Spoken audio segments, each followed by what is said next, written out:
ကစားရေးနဲ့စတင်မယ်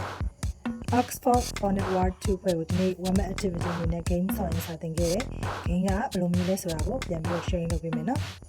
ရှိတဲ့ကလေးအရေးအတွက်အတိုင်းကလေးတွေကိုပုံထားမယ်ကလေးတွေကနှစ်ဖက်ရှိတယ်ပုံနဲ့စာသားပေါ့နော်ဒီကသူတို့သင်ပြီးတဲ့သင်ခန်းစာရောမသင်ရသေးတဲ့စကားလုံးတွေရောရောက်ပြီးဖတ်ခိုင်းပါပါ Phonetic level 1မှာ A E I O U ရဲ့ sound ကိုတေချာသင်ခဲ့ရတဲ့အတွက်ပေါ့နော် level 2မှာစကားလုံးလေးတွေပေါင်းပြီးတော့ဖတ်နိုင်ပါပြီ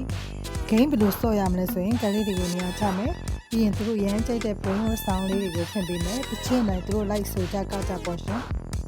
တစ်ချင်းရက်ရင်သူတို့လည်းလိုက်ရရမယ်သူတို့ရောက်တဲ့နေရာကတ်လေးတွေကိုဖတ်ပြရမယ်ပေါ့နော် Hello အတန်တွက်မှန်ရင်ဆရာမနဲ့ high five ဒီ game ကစားရင်ရလာမယ့်ကျေးဇူးပြရတဲ့ phonic rule တွေအတိုင်း short vowel စကားလုံးတစ်တွေကိုပေါင်းပြီးဖတ်ပြလာမယ်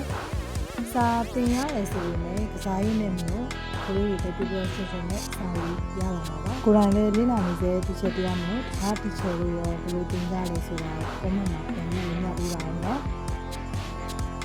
သင်ဆရာမြင်ဆရာကြားဆရာဆရာများအားလုံးကိုလေးစားပြပါရှင်ဟုတ်ကဲ့ကျွန်မဒီဆရာဆေးရပါ